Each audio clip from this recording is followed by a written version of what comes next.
Great, thank you so much. Thank you to everyone for coming.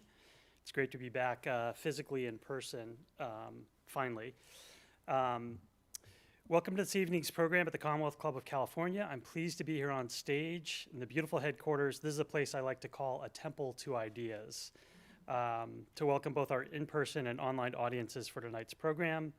My name is Ken Broad. I'm a founding member of Jackson Square Partners, an investment firm located right here in San Francisco. I'm a longtime and proud supporter of the Commonwealth Club, and particularly pleased the club has partnered with the University of Southern California and the Dornsife Center for the Political Future to promote this particular program. So a big shout out to those tuning in remotely from LA. As a longtime fan of the Commonwealth Club and advocate for its civic mission to convene the community on important issues, I am delighted the club has returned to hosting in-person public programs on a regular basis. So I encourage you all to check out the programming and learn more about upcoming offerings at www.commonwealthclub.org. And it's literally every week there's stuff that you'd want to come to. And my wife reminds me, we still have kids, you know that, right, at home. Tonight's featured speaker is political scientist Francis Fukuyama. Dr. Fukuyama is the Olivier Nomellini,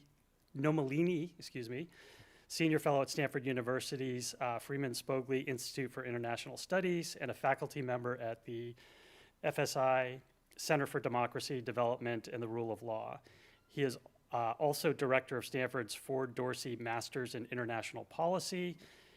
Dr. Fukuyama has written widely on issues in development and international politics, and he joins us tonight to talk about his new book, Liberalism and Its Discontents, which builds on his prior book on identity. There's broad consensus that liberal democracy is under attack or in retreat in many parts of the world. It is being contested not just by authoritarian states like China and Russia, but also by populists who have been elected in many democracies that seemed secure. Why is this happening?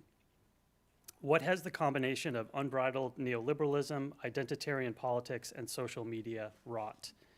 And how do we return to the classical form of liberalism? Dr. Fukuyama is one of the most recognized thinkers on the long historical arc of liberalism and democracy, and he will share his critique of liberalism in conversation with political consultant and writer Tim Miller. Tim is a writer at Bulwark. I know we are in for a truly fantastic and supremely relevant conversation this evening. One final note before welcoming the speakers to the stage, we will be taking your questions for Dr. Fukuyama tonight. If you're here on site, please write your questions on a card and it'll be brought up to the stage. And if you're watching online, please put your questions in the YouTube chat box and those questions will be forwarded to Tim. So with that, I'm pleased to welcome Dr. Francis Fukuyama and Tim Miller to the stage.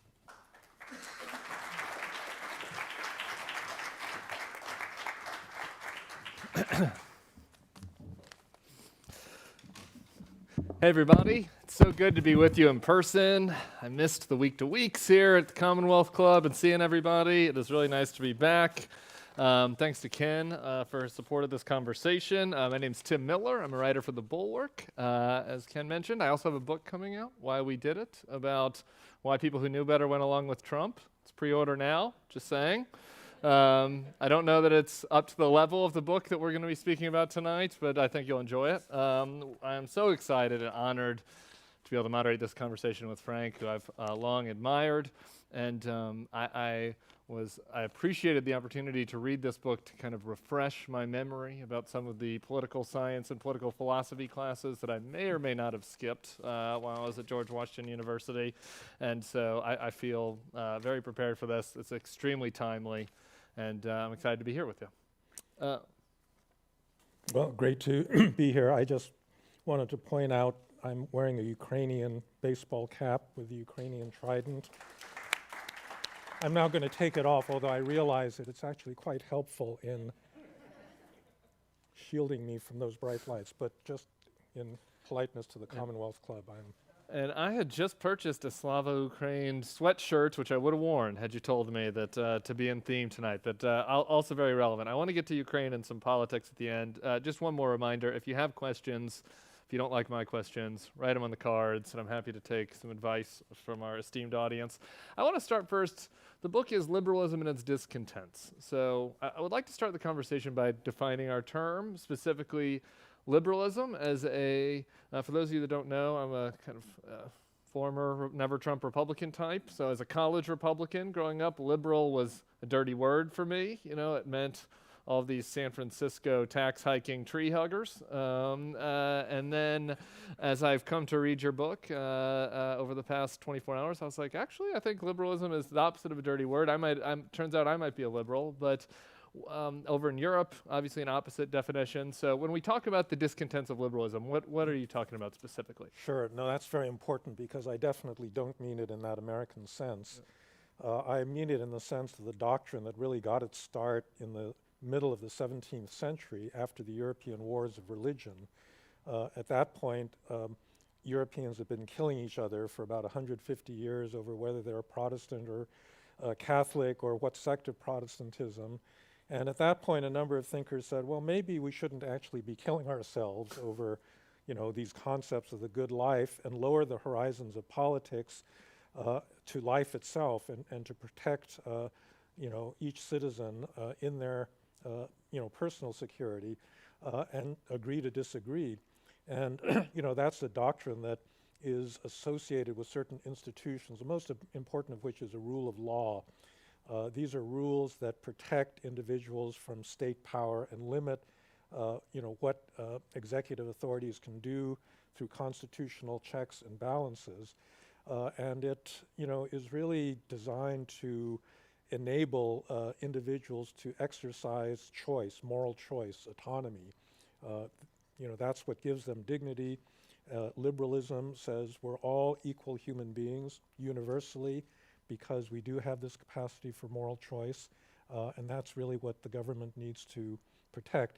It's not associated with a particular economic policy. So on the right, you know, you have libertarianism, which is not what I consider liberalism. That's kind of funny, uniquely American anti-government, you know, attitude on you know, economic and social issues. It's not, the center-right version in Europe is like the German Free Democrats that are kind of pro-market but socially more liberal. That's not my version either. So as far as I'm concerned, Sweden, a social democratic state, is a liberal state because they protect individual rights, they respect the rule of law, and you know, that's really, I think, the essence of liberalism for me. So you're really breaking it down to a few attributes, and when we're talking about rule of law, democratic republic, but you also talked about some other attributes, you know, kind of the scientific method, you know, other elements of a liberal society. Like what are some of those? Well, that's particularly important now in the internet age because liberalism was highly associated with a certain cognitive mode called modern natural science. So modern natural science assumes that there is an objective reality that's outside of our subjective consciousnesses. It can be apprehended through something called the scientific method, and that apprehension can be used to manipulate the world, and that's really what creates not just science, but the technology that flows from science. And you know, our modern economic world would not exist but for that technology. And so you know, that cognitive mode is very much embedded in, you know, the liberal approach. Well, so I want to get into the discontents on the right and left. But before we do that, one of the things, I think it was in the introduction to the book, that I felt was interesting and timely for what we're going through now here is, as you assessed it, the threats that we face to liberalism are actually more acute maybe than the threats to democracy. Right? And, we spent a lot of time talking about the threats to democracy. I'm sure we'll have more here at the club. Obviously what we saw on January 6th, we were on a panel together about that. But your point, as I take it, is basically that you know, democracy is not necessarily a protection from illiberalism, right? There are demagogic right. democratic winners. So talk about how, as you kind of do a threat assessment right now, you know, compare the threats facing the liberal order versus democratic order. Yeah, so liberalism and democracy are usually allies, and they usually support one another, but they're distinct phenomena. So liberalism is really about law and legal constraints against the abuse of power. Democracy is the legitimation of power through reference to the people, and governments ought to reflect the will of the largest number of their citizens. And although the two support each other in what we call liberal democracy, they can also be separated. And so Viktor Orban in Hungary had announced a number of years ago that he's trying to build not a liberal democracy but an illiberal democracy, meaning he's democratically legitimated. He just won a big election. He got a pretty good majority in parliament. So there's no question that he's democratically legitimate, but he's undermining the independent press in Hungary. He's undermining the court system. He's fostering a system of corrupt cronyism, and all of that reflects the erosion of the rule of law. On the other hand, you can have a country like Singapore, or maybe Imperial Germany in the 19th century, that actually does have a strong rule of law.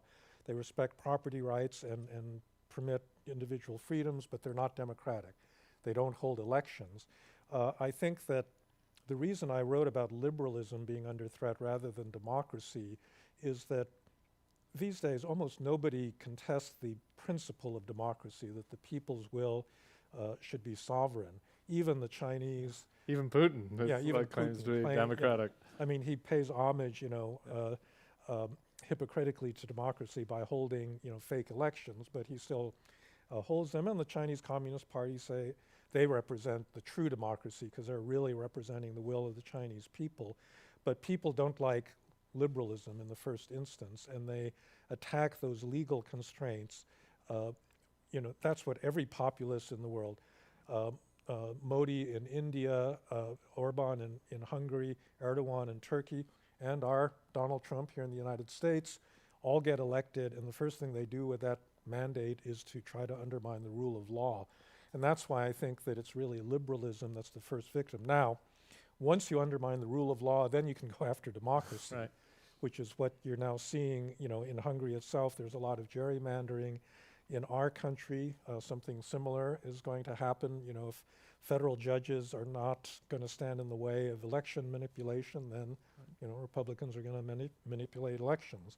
So the two of them are related, but they're not identical. So I want to get into the critiques of our illiberal right and left here, but first, just maybe try to put on the hat, which you do, I think, in the book of what are the legitimate grievances with liberalism that is sort of undermining this illiberal movement on each side, and how would you assess Before we that? get into Sure, that, go ahead. can I tell you what's good about liberalism? Okay, I was going to end with what's good, but we can start with what's good if you want. Okay. Let's start with what's good, because I think it's kind of a baseline from which you can then measure what's not so good. Okay, great. Right? Yeah. So I really think there's three issues. Very simply, there's a pragmatic issue, there's a moral issue, and there's an economic issue. So the pragmatic issue is very simple. As I said, it's a way of dealing with diversity. In a diverse society, if you have a system that stresses tolerance for people that have different opinions from yourself, then it's a way of managing violent conflict. And so it starts out managing the conflict between different types of Christians. In the 19th and 20th centuries, it's an antidote to out-of-control nationalism. And in that respect, it's very good if you're coming out of two big world wars that have destroyed European civilization. Liberalism looks pretty good to you. Or if you're living under communism, a communist dictatorship, again, having the freedom to come and go and speak your mind, looks pretty good. So that's pragmatic. The second is moral, because liberalism is really about human choice. And I think that it's something that is pretty universal among human beings. They don't like to be ordered around. They like to be able to decide, what they're going to do in life, who they're going to marry, where they're going to live, these basic freedoms. But it's more than that, because going all the way back to the book of Genesis, what makes human beings uniquely human in that Judeo-Christian tradition is their capacity for moral choice. They can choose right or wrong, and that elevates them up, above the rest of nature. And so by protecting the ability to choose, liberalism protects this fundamental human quality, and that's what makes liberals think that all human beings are actually equal, because we may differ by skin color, intelligence, height, all sorts of things, but we all are moral creatures, underneath that. Final thing is economics, because liberalism protects property rights and freedom to transact, and so it's historically been associated with prosperity, with modern economic growth and the like. So I just want to say, Yeah. it's important to hit the good points. That's before you hit the critique. We've I been think hitting that, a lot of critiques lately. okay, that's fair. I want to one-up you, actually, then. Well, Yeah. let's start about the positives of liberalism, because you sort of expressed towards the end of the book that one of your concerns about, I think one of the critiques of liberalism is the sense that it doesn't foster a sense of community, and that's a lot of. But as I was reading that, I was thinking to myself, is that really true? I don't know. The second, your second point, this moral component, this component that everyone has this individual dignity, when put together into a broad, diverse society, I think there is this sort of communal sense, right? That maybe we don't agree on every specific thing, or maybe our backgrounds aren't exactly the same. We grew up, but we have this one thing in common, which is that we all want, to flourish, and that we all want everybody to succeed. I'm just imagining here in San Francisco, you're sitting in Dolores Park on a Sunday afternoon, like I was doing on Sunday, and there's all kinds of people, all races, and I think everybody in that park does feel like that there's some connective tissue. We've all chosen to be here. In this free country, and so I wonder sometimes why advocates of liberalism aren't that good at kind of making the case for the communal nature of it. Well, yeah, I think the problem is that it's not one community, it's many communities, right? So liberal societies produce a very variegated and healthy and vigorous civil society. Right. But, there are people doing all sorts of things, they're environmentalists, they're feminists, they're trade unionists, they're stamp collectors, there's all sorts of people. And, that is an aspect of our human freedom, to be able to join with other people voluntarily to pursue passions and interests that we share. But I think that for many people, that's not enough, that they would like to actually see a stronger sense of a broader community where people, share more than just these hobbies and, kind of interests, but religious views or, a sense of national purpose. And I actually do think you can see that in Ukraine right now. I mean, you've got This is where I was going to go next. yeah, I mean, you got this unbelievable degree of national unity right now. So something like 250,000 Ukrainians that had been living in other parts of Europe have actually gone back to Ukraine after the war started so that they could fight, on behalf of their country. And that's something that, frankly, you don't get. That degree of civic spiritedness and engagement is certainly not, and even in our country, I think it's deteriorated. One thing I remember reading Dean Acheson's autobiography many years ago when I was a graduate student. So World War I broke out when he was an undergrad at Yale, and every member of his Yale class volunteered to join the U.S. Army at that point, and then went off to Europe. Now, can you imagine the members of the Yale undergraduate class, answering that? We don't need Zoomer slander here, okay? There's, who knows what the threat would be from the Gen Z crowd at Yale. That's fair. I'm going to challenge you on that point a little bit, though. I absolutely hear what you're saying about kind of the national fervor of what's happening in Ukraine.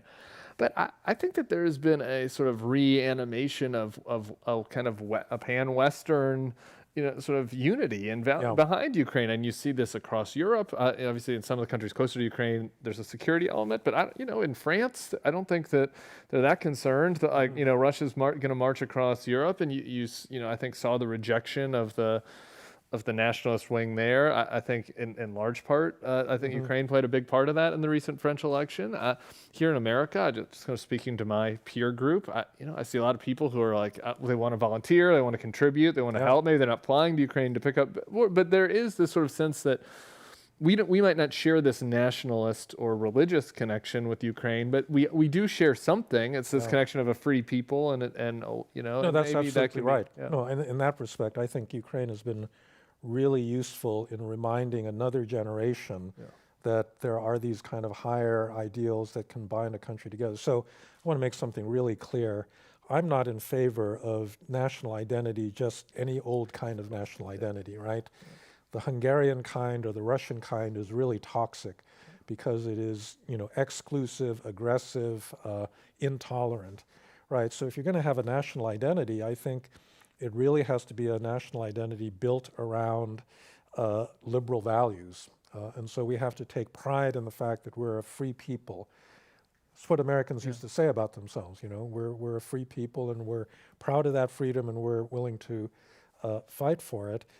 And it has to be something that is equally accessible by the actual diversity of the people that live in your society, right? So you can't, like Viktor Orban has, say, Hungarian national identity is based on Hungarian ethnicity. Yeah. That's kind of what people on the right, the MAGA right, want to do in the United States, and that's not the right kind of national identity. But I do think that, there has been a tendency of certain liberals, taking seriously the universality of human equality to dislike the idea of national borders and, the idea that we're going to treat Americans differently from non-Americans. And, I think a lot of that has kind of conceded the patriotism issue to the right where it shouldn't be. Because you're absolutely right. There's no reason liberal society can't, feel this sense of national pride. I agree with that. I just want to go on to that kind of critique of the left a little bit, because that is frustrating with me as sort of an immigrant, I guess, to the left coalition now, having left my old party. That came so natural at Republican events, this sort of patriotism. I understand the concern by people on the left about overdoing it, but I don't know. I traveled to Brazil last month, and I was as I was there on vacation, but I went to a festival while I was there, and it was a very this American. It was all these American bands and American brands and American fashion, and really kind of the types of people that probably didn't vote for Donald Trump, right? As part of that were there for this festival, and I'm thinking to myself, the left really should be. There is an American cultural identity that is healthy, that does embrace diversity, that is not revanchist, right? And it does feel like sometimes the left is hesitant to sort of wave the American flag and say, Doja Cat, and this is all of us too, right? Yeah. So like Apple is us, and there are these elements that aren't, about right. throwing back to the 50s. If you ever want to be imbued with that spirit, go to a naturalization ceremony. Right, yeah. They're very, very moving. In Europe, if you get naturalized, and in most European countries, it's actually very hard to get naturalized because they don't want you to be a citizen. But in the United States, we typically have wanted immigrants to become citizens. And, the governor will show up, there'll be a military color guard, everybody will say the Pledge of Allegiance, and it's a very, very moving ceremony. And I think it kind of, so this is what I mean about a liberal national identity. My former colleague and mentor, Seymour Martin Lipset, used to say that you can't be un-German or un-Japanese because those identities are basically, racially based. Right. But you can be accused of being un-American because American identity had become detached from ethnicity or religion or race and became a political thing that could be shared in terms of, common love for the Constitution, rule of law, but also a broader culture in which, and a lot of it was popular culture. So you think, what's defined America in the 20th century? Well, the Great American Songbook, rock and roll, jazz, hip hop, Sure. all of these incredibly vigorous cultural forms that, have really defined what it means to be an American. And I think one of the really, even sports. Sports, football, basketball, I was just going to say. Right. So like in all these World War II movies, there's a Nazi infiltrator and you want to find out whether he's a real American. So you ask him Who the Cowboys quarterback is. But unfortunately, that's deteriorating. Right. And even in sports, it's become politicized. And so, there's some sports that are red and some that are blue. And, I think that those cultural icons, unfortunately, have seen some deterioration in recent years. I agree with that. So then let's take that just then for a moment into, what the right and left critiques of liberalism, and then we kind of pick apart what's wrong with them. Okay. Well, so the right wing critique is exactly, what I just outlined, that, it's not enough that you have a diverse civil society. They basically want, to go back to an America that they imagined. For some of them, it's a Christian America. For some, it's a white America. Monoculture. Yeah, monoculture. I think this is kind of a fantasy because, right, in the 19th century, everyone may have been Christian, but the Protestants hated the Irish that were coming in, and so on and so Nobody told the black people about Yeah. the monoculture, I don't think. Right. And now you've got these, conservative intellectuals like Adrian Vermeule and Yeah. Patrick Deneen and so forth that are toying with, integralism, where you basically have a state religion that's backed by the power of the state. That's a kind of extreme version, but I think that hankering for that kind of, deeply rooted national identity is one of the things that they don't like about the current, diverse America. And on the left, it's pretty understandable. Liberalism is based on the rule of law. It's highly procedural, and therefore it's very slow. And so, just to point out one glaring example, 13th, 14th, 15th Amendments after the Civil War, in theory, give African Americans equal juridical rights to white people. But for the next 100 years, you still had Jim Crow, and it's only until the Civil Rights Movement that the legal segregation gets wiped away. And that's pretty slow, progress. But it is progress, but it's slow. And I think, anyone interested in social justice wishes that it would be faster. But you got a system that protects property rights, and therefore you're going to protect the rights of oligarchs and rich people as well as, ordinary ones. And that's a problem. And on the left, that's a problem in their eyes. So how are you seeing that left critique manifest? Well, so it's not just the slowness of the system, it's also a questioning of the liberal premise of kind of under the skin we're all human beings, because there's a couple of versions of identity politics that have appeared as a redefinition of what it means to be a progressive. So one version of identity politics is actually just liberalism in a different form, where you have a marginalized group, African Americans, women, gays and lesbians, so forth, that say, we've been excluded, we're mistreated, we want to be treated equally. And so that's a liberal understanding of identity. But there's an illiberal one that says, those identities are so essential to who we are that we, deny the individualist premise, that's the thing that you ought to look at first, when you're apportioning out resources or hiring people for jobs and so forth. And, that's the point at which it becomes, potentially illiberal, because you're judging people based on a group characteristic and you're giving rights to groups rather than to individuals. I thought this was maybe the most interesting part of the book, is it's put some language around a problem that I've been having, because I'm gay and have a black daughter, and so there are elements of identity politics that resonate with me, right? Like the representation elements, right? That it's like hard for my mom to go find my daughter a black ballerina toy, right? Yeah. It's like, it'd be nice to have some black, the representation would be nice. I think I see her and like looking at, black women who are seeing things. This is good. Like it's something that I think does have value. Pete's candidacy. I wrote a lot about Pete's candidacy, and I felt like people undermined how important that was. It was kind of like crazy to me, thinking that it didn't even occur to me that I could get married when I was in college, and now like a married gay man is running for president. Like that has to have an impact on college. So I thought all of those elements of identity politics are good.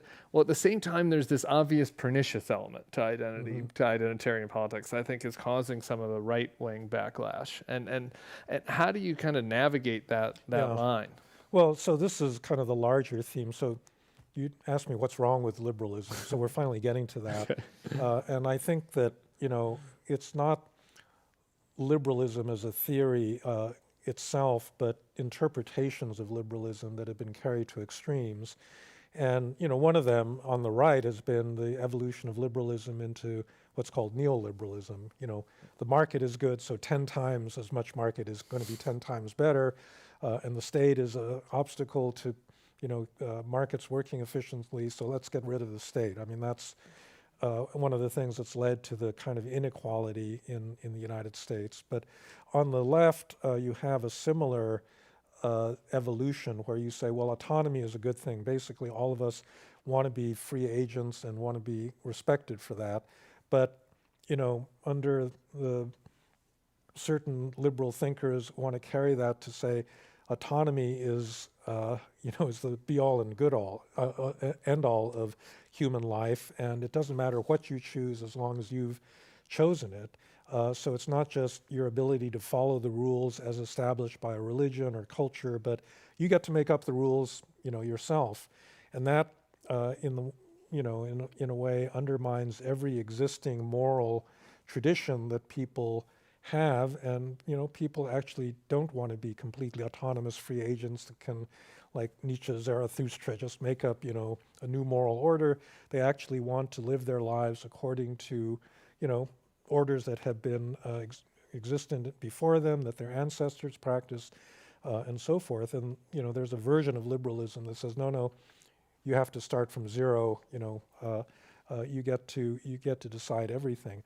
So I think that's Yeah, you get into this is I want to get this right, so I made a note of this. You get into this sort of tension in the book, right? That you're talking about now, this liberal value of individual rights, but then a critique of, I think what you referred to as Rousseauian individualism, right? This sort of, which is what you're getting at now, right? Where it goes too far, and this idea that American culture has developed now has replaced some of those kind of uniting kind of values with individualist pursuits. I don't know, self-care, yoga, what is it? The lived experience, kind of these cliches of modern life. But I guess I was just what struck me is okay, but when does that become problematic, right? I don't, at an individual level, if somebody that wants to find community through these sort of self-care and pampering, like that's not. Is there anything that's like fundamentally wrong with that in a free society?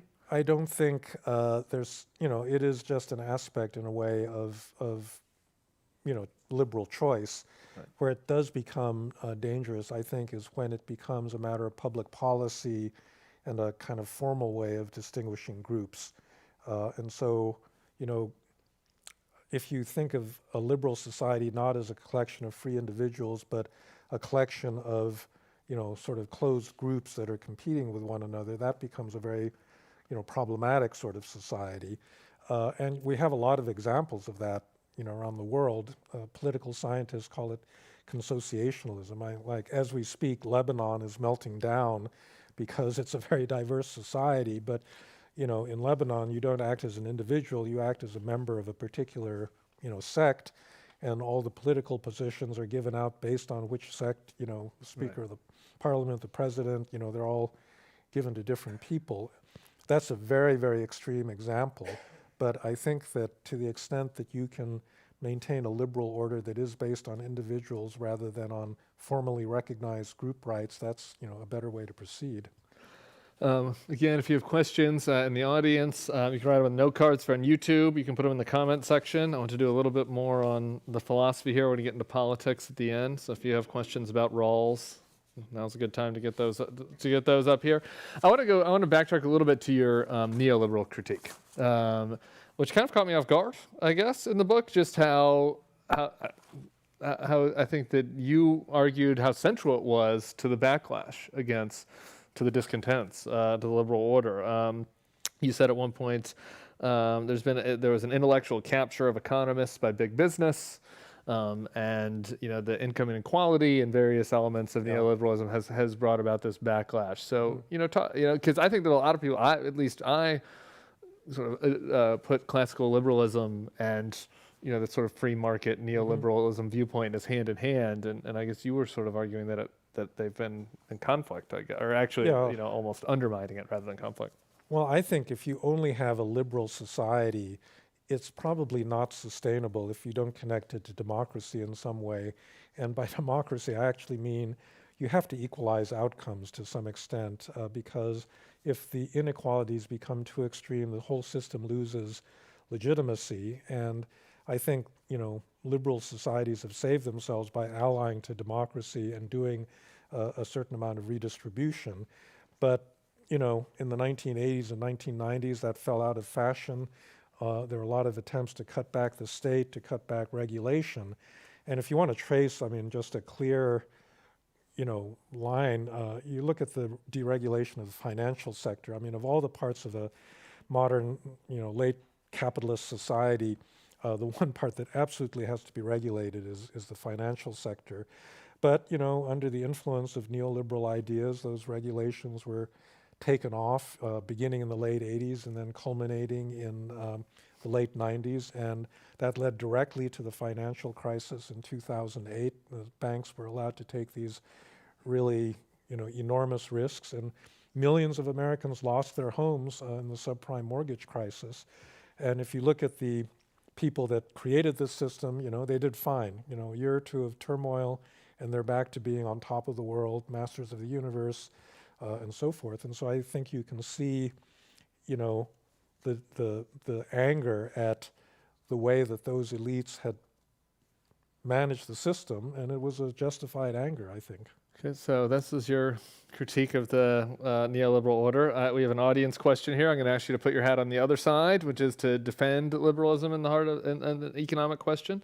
This person argues liberalism leads to unfettered capitalism and the concentration of wealth in the 0.1%. And I think this is the left-wing critique of economic liberalism, and that is inevitable. Like, what is the argument against that? Well, like I said, yeah, I think that liberalism, if that's all you had, if we had liberalism with no elections and no voting, you'd end up, you know, that critique would be right. But the successful instances of liberalism were ones where it was paired with democracy.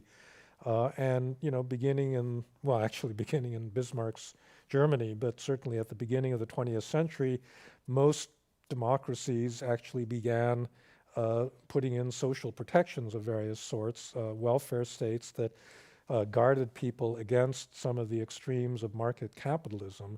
And I think that liberalism survived. You know, Friedrich Hayek wrote this book called The Road to Serfdom, where he wanted to make a slippery slope argument that the moment you start regulating this free market, it was inevitable that you're basically going to end up like the Soviet Union, that it would keep getting, you know, more and more state, less and less human freedom. I, in general, don't believe slippery slope arguments, but that one in particular proved to be wrong. I actually think that social democracy in Europe was what saved liberalism, because it did equalize outcomes, and it, you know, it kind of raised all boats, even as the society, the wealthy were getting richer. So, yeah, that's a true critique, but, you know, we do have democracy as well. I've got two audience questions here that kind of pair together about the challenges of liberalism in a modern age. The first says Americans no longer share the same sources of facts and arguably reality. Can liberal democracy survive the digital media? The other question to the same point is, as the concepts of liberalism continue to adapt in the modern age with social media, how do you think the idea of true liberal politics will take root in the next generation? So it's two challenges. How can you know, these values in the next generation, and is it hopeless given the fake news? And yeah, I wouldn't say it's hopeless, but I don't actually have an answer to that question. I think it's a really serious challenge. So there are several levels to this.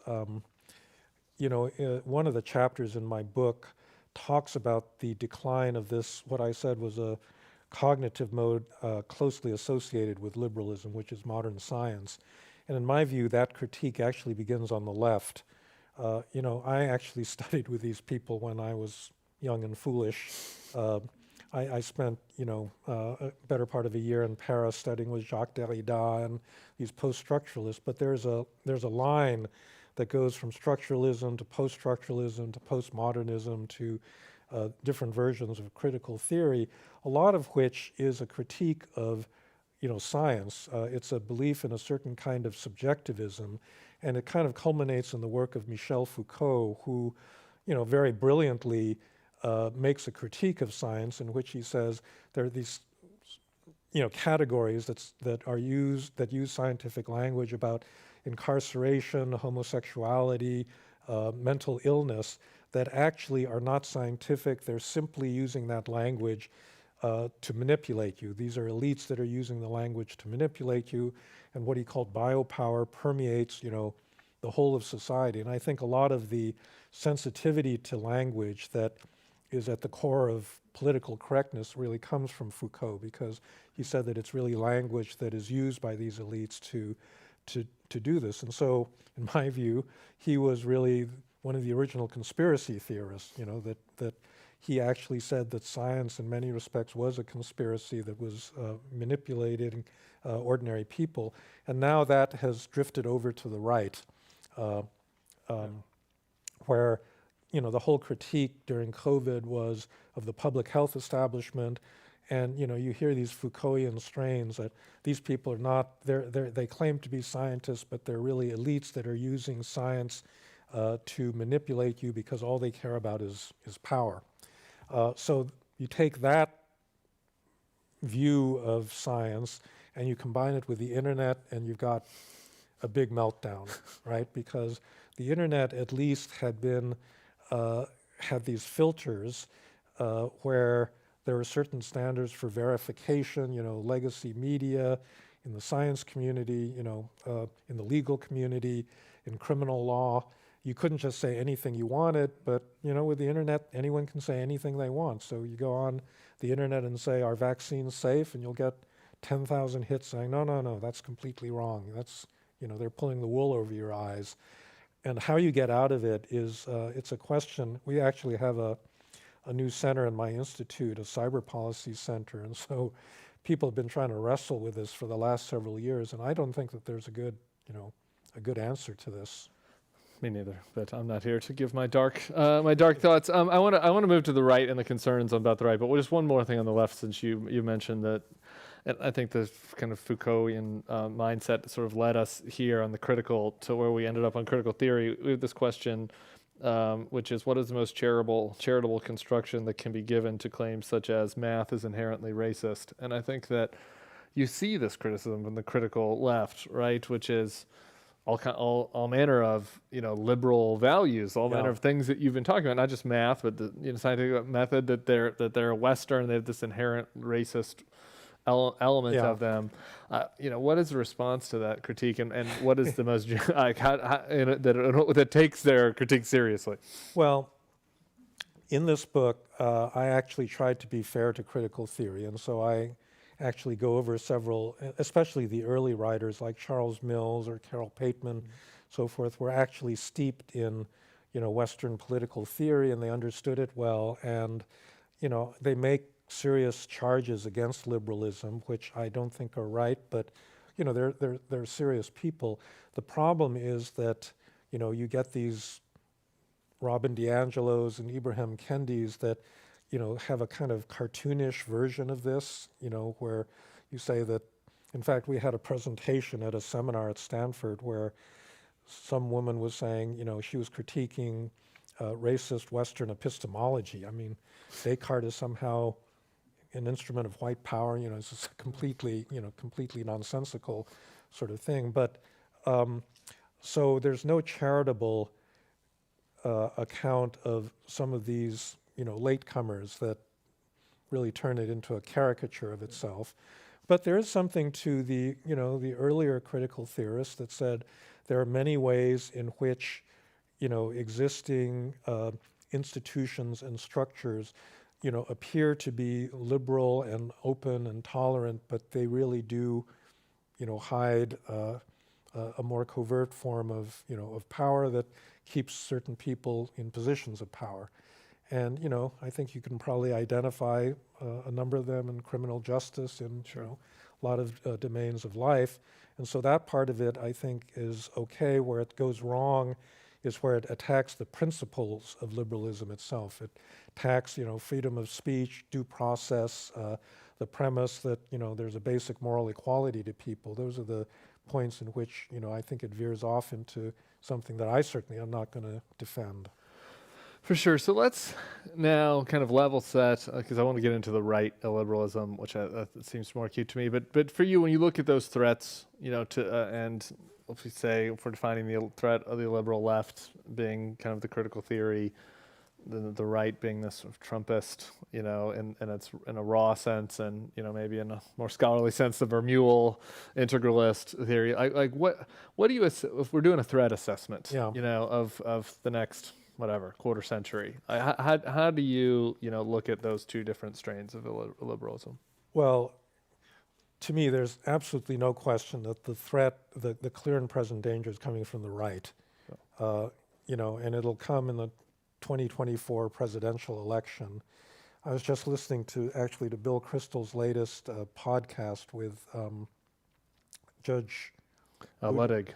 It's yeah. really good. It's really scary. Yeah, it's really scary because Ludwig was not like a Trump derangement, never Trumper like me. I mean, Yeah. he was very, Very kind of- conservative. yeah, very conservative. And I think he said a number of things that were absolutely correct. That, and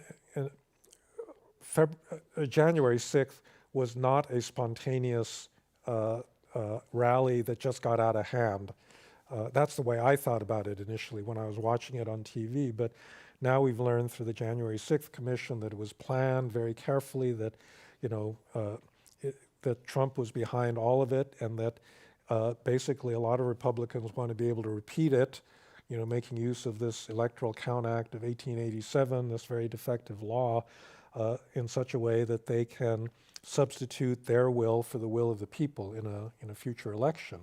And that is just the most overt threat to democracy that, certainly I've seen in my lifetime. And so that, is by far a clear and present danger. The one on the left is complicated because it's a cultural threat. It exists primarily in elite institutions in the arts, in Hollywood, and universities, and it's slower acting. And actually, the big controversy among my more progressive friends is a lot of them say, it's not that serious. It is just a few incidents that get blown up by the conservative media, and everybody thinks that there's no freedom. In fact, I've got conservative friends that assert, there's no freedom of speech whatsoever in a place like Stanford. It's ridiculous, You can say whatever you want. We live in the golden era of speech. This is my biggest pet peeve about the complaint about the Yeah. left-wing liberalism. Like cranks, people like Diamond and Silk, who, would be writing letters to the editor, to their local paper, and having them be rejected 25 years ago, now have like million followers on Yeah. social media. There are certain threats within these elite institutions to, Yeah. employee speech, but political speech is thriving. Yeah. Well, and the threats are really narrowly related to certain civil rights issues having to do with race, ethnicity, gender, sexual orientation, and so forth. But, in this country, you can say anything you damn want about the President of the United States or anyone else, in power. I had to listen to like 3 conservative podcasts about how Dave Chappelle was being canceled while I was like driving by a Dave Chappelle billboard about how he's going to fill the stadium in New Orleans. So I was like, are we sure he's canceled? It seems like he's doing pretty good to me. Yeah. Um, But just Yeah. just to be fair, Sure. I see this in a lot of my students, that they don't have liberal attitudes towards Fair. a lot of things, and they're going to inherit the country at some point. So, it's worth worrying about. Fair with worrying about. I want to go into the more acute threat because we're out of time. But obviously, with there are a couple things happening in the news that are very relevant to your book, and I just want to speak about it. The first, obviously, this replacement theory, great replacement theory, which is about as illiberal as you can get, that led to the shooting in Buffalo. But then we have these kind of Republican primaries going on right now where extremely illiberal Republican the J.D. Vance candidacy in Yeah. Ohio, and that all ties together. A lot of them sort of use soft replacement theory language. So just putting that, like, Trump is a unique individual threat, but putting him aside for a second, what about these other kind of elements on the right? Yeah, well, it's terrible. I mean, not only was January 6th planned, but in a way the worst thing is then the Republican reaction, which should have been one of shock and horror and the marginalization of the people that were behind the conspiracy. But instead, they've tried to normalize it. They've tried to defend it, essentially sweep it under the rug. And as a result, you got more than 30% of the country that thinks that Biden is not the legitimate president. And it's really hard to see how you can have a constitutional democracy when that many people believe something that's just a total lie. Yeah. And I mean, Vance, who's going to be in the Senate, is likely Senate candidate, was feted by all of the elites that are such a threat to speech. I don't know if you saw in a Vanity Fair article, he literally went so far as to say that Trump should conduct extra legal firings of government I saw that. officials, and if the Supreme Court tries to stop them, say send your army. Yeah. I mean, that's very scary rhetoric It coming is. from a competent. This is someone who I think would have a more competent ability to enact anti-rule of law efforts, and that isn't really related to Trump, right? No, that's right. I mean, the whole party is now, fallen in line behind that kind of rhetoric, and the damage that can be done in a second Republican presidential term after 2024 is just enormous. How do you tie? So this is one of the questions from the audience or from online. Perceived victimization, as proffered by a demagogue, also foments friction among groups, and so I think in some ways these things are acting together, right? There's this sense on the right. There's this victimization of white culture, right? We're being targeted, affirmative action, et cetera, and then it's that sense of victimization is being hypercharged by a demagogue. Leading to some of the things, maybe not directly leading to some of the things like Buffalo, but certainly leading to the radicalization of young men. Like what, how do you kind of break up that sort of symbiotic sort of relationship, this feeling of victimization? Well, I wish I had a simple answer to that. And we have 2 minutes left for you to solve that problem. I guess my basic answer in general is that you win elections. That the people that believe that stuff are not a majority of the country. If you play your political cards right, you can marginalize them politically. It's just that right now, I just don't think the Democrats are doing a really good job in, organizing themselves to really focus on what's important and to persuade. One of the scariest things is, as a political scientist, I believe, and Tim, I know you believe that, this threat that's posed by, this January 6th stuff is like the biggest danger that we're facing in the near future. Yeah. But most Americans could care less, it's kind of an elite concern, and somehow nobody has made it clear to them that they could lose their entire democracy if this stuff isn't stopped. Can we talk about the elite right then? And this is a little bit more of our world, right? We live in this world, and more from a kind of a public and intellectual standpoint, me from like the campaign hack perspective. But like, what is your sense when you talk to folks, that share your classically liberal values, who've been traditionally in line with the Republican Party, who just don't share that threat assessment, who kind of look at what is happening with the Republican Party and decide that, whatever, cancel culture is a bigger threat. Like, how do you diagnose that? Like, do they have a legitimate reason for their lack of concern? So a long time ago, I decided that, this premise that people are fundamentally rational was a very naive point of view, and that actually social psychologists, had better insight into why people believe what they do, that it has to do with social pressure and social acceptability and this enormous ability of human beings to pursue what is called motivated reasoning, where you use your cognitive ability not to actually try to perceive the objective world, but to make the objective world fit your wishes in terms of what it should be like. And that's a lot of what's been going on. But I must say, one of the strange experiences, this started really with the Iraq War, where a lot of my close friends were big boosters of it and, thought it was a really great thing, and I didn't. And I just didn't understand, given that we all had very similar backgrounds and knowledge, why is it that certain people change their minds and other people don't? And I still don't know what the reason is, I want to do one other political timely thing. Obviously, we have potentially the Roe v. Wade overturn coming in the next few weeks. You wrote a little bit about this, about kind of how abortion is a challenging question within this construct of liberalism, the equal right to autonomy, the mother and the child.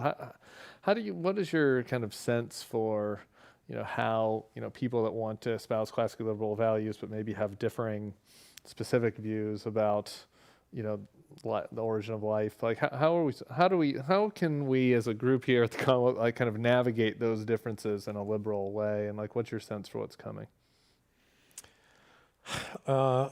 Yeah, I'm not terribly optimistic about how this is all going to play out, because it does seem to me that,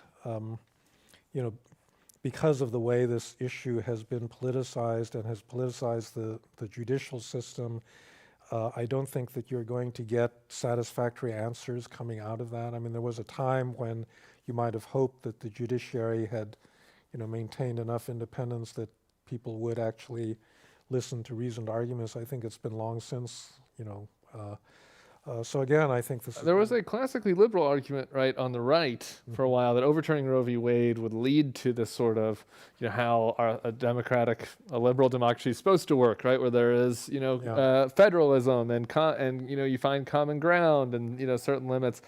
But it feels hard to imagine that's going to happen. Hard to imagine, and it's also the case that there's a strong common law tradition that's, supporting stare decisis, and if people think that something is a right for 2 generations, and even if there are questions about the original decision, you can't just take it away from them. And so, I think we're in for a tough period where this is going to be fought out politically. Yeah, we have 5 minutes left. I'm going to get to 1 or 2 more audience questions. My last thing about this, just to maybe challenge you, the book does talk about, to this portion, talk about federalism and like sort of the value of this and maybe protecting kind of the liberal order by, sort of pushing more decisions down. My concern about that is that it doesn't seem to be a lot of evidence and maybe this is related to the communications questions, right? That our small communities are at all, there's a buffer at all from these sort of illiberal trends, right? And the kind of illiberal national trends that we see in Congress are being paralleled or even worse in certain cases in various state legislatures and community organizations. So, how is your sense that maybe that's okay, right? That there's federalism and that there'll just be different outcomes in different places, or what makes you think that sort of pushing decisions closer would help? Well, it depends on the kind of issue that federalism is meant to address. So there are a lot of issues that are purely local, like building infrastructure or running police departments or so forth. And I think that it's too bad that a lot of them have gotten nationalized in, the way that people think about them. Part of that has to do with the disappearance of local news, because that used to be a buffer where, people could talk about things within their community without that being tainted. But not everything is related to politics that comes out of Washington. There still are a substantial number of decisions that are taken locally, where local people have better understanding. The place where you get into trouble, again, is where you get into these basic rights issues, having to do, and that was classically the reason that the federal government would overrule states' rights. Right. Southern states wanted slavery, and then after the end of slavery, they wanted Jim Crow, and that was a uniformity that the basic structure of our rights dictated, be centralized and be made uniform. On the other hand, healthcare policy. Does everybody in the country have to get an identical level of care? Can it be tailored to rural communities or urban areas? Is that sort of thing is that an area where you don't necessarily need to have a federalism, a single policy dictated from Washington? And I suspect, probably not. This is kind of just now taking the whole conversation into a broader context. We've been talking about the concerns about liberalism, but it is, I thought this audience question was interesting, that maybe there's an inherent instability in the nature of liberalism that just needs to be embraced, right? It's given the human nature of pursuing social hierarchy for power. Is there always going to be these sorts of ebbs and flows in any sort of liberal country? Well, I wouldn't. Society. I don't construct a whole theory around it, but there's something to that. That in many ways liberalism is desirable when compared to its alternatives. And I think it's still the case that none of these critics on the left or the right has come up with a convincing substitute for liberalism. But, you know, people do get complacent, and we've been living in a liberal world order since 1945, you know, a lot of it constructed by the United States, where people could assume a basic level of peace and prosperity. And, you know, they wanted the liberal order after 1945 because they saw what war could do. In Eastern Europe, they saw what communism meant, and they wanted to join the European Union because they didn't like that kind of dictatorship. But, you know, now in Poland, for example, you've had a whole generation that's grown up, no experience, no living experience of communism, and so they can believe that it's the European Union and not, you know, a communist guy like, or a dictator like Putin that's the real danger. They don't believe that in Poland now, but, you know, you could have this illusion of safety. And so I do think that there may be this cycle, unfortunately, that we do have to go through where you experience all the alternatives to liberalism, and then you begin to realize that that peace and prosperity and stability was actually pretty good, and you need to fight and you need to be vigilant in order to keep it. Yeah, well, we'll close with this. You did. I kind of bristled at this line in the quote. You paraphrased Churchill with, you know, liberalism is the worst form except all of the others, and I felt like after writing this compelling defense of liberalism against its discontents, that was like a little bit of self-hating about all of this, and that you know, maybe hopefully coming out of this, you know, especially with what's happening in Ukraine, you know, we can kind of sort of re-foster some enthusiasm and excitement for these principles, and that maybe we could be in a moment for that, right? Where that with everything that's happening in the world, and I think even growing frustration on the left with some of the illiberalism. I'm less hopeful on the right; they seem to be embracing it. But like there could be this moment of sort of reinvigorating moment of classical liberalism. So do you have a closing note of hope for us on that? Okay, I have a closing optimistic note on which to conclude. If you look historically at the most successful societies in history, you know, let's say beginning with Periclean Athens, but, you know, going through the golden age of, you know, the Netherlands in the 17th century, or England inventing the Industrial Revolution, or, you know, fin de siècle Vienna that produces, you know, Mahler and Hofmannsthal and Sigmund Freud and so forth. Liberal societies are really the founts of creativity and historical progress, right? Precisely because they are diverse and revel in that diversity and allow people to do what they want. And so, and I think, you know, when I think about the United States, its culture, it comes out of that diversity. Like, I just think, you know, I listen to a lot of music. If you listen to American music in the 19th century, it's pretty horrible, you know. It's really boring. Yeah. I mean, in fact, the Calvinists didn't even like people singing. And then, you know, you get to the 20th century and you think about all the musical forms, you know, Great American Songbook. It's all written by Jews, you know, that were first generation immigrant, Irving Berlin and Dorothy Fields and, you know, people like that. And then they meld that with African American music, with the blues. It becomes rock and roll. Now it, you know, evolves into hip hop. I mean, what it is to be, you know, to have an American culture really does come exactly out of that diversity, and we should be proud of that, right? That's a great achievement. It's conquered the world. You go to these really obscure parts of the world, like I do pretty regularly, and you know, what do you hear? You hear American music. So. Can we put Coachella culture on a bumper sticker? This is it, right? This is a unifying factor. It was really an honor to do this. Thank you so much, and thank you to the Commonwealth Club for having me. Do I have a closing thing? Want to thank everybody who joined us here. Thank everybody online. Thank Ken and the Jacqueline Broad Fund for its support. This program and others are going to be found on commonwealthclub.org. I'm Tim Miller. Thank you all so much. Program is adjourned. We'll see you in July. Thank you. Great. Thank you so much.